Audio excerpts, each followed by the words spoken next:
Stop heel lift on your squats. When your heels lift off the ground while squatting, you introduce more axles to the movement and reduce power. This also increases a risk for injury. Instead, making a conscious effort to keep your heels planted throughout the lift. Here are some tips to help you with keeping your heels planted throughout the movement. 1. Point your toes out wider when squatting. A lot of times heel lift is caused by your toes not being pointed in the same direction that your knees would like to travel. 2. Perform wall squats with the form you would be in at the bottom of the squat, with your feet out further in front of you than what may feel natural.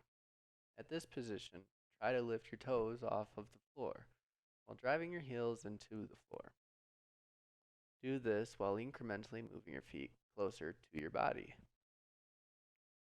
This will help with feeling the power difference between driving through your heels and driving through your toes. 3. Perform bodyweight squats through the full range of motion in a slow and deliberate fashion.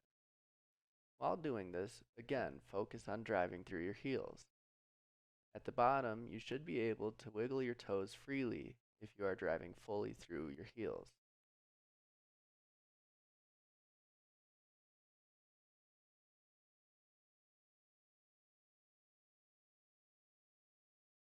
Lastly, using a pair of flat bottom shoes or just squatting barefoot can also help with reducing heel lift.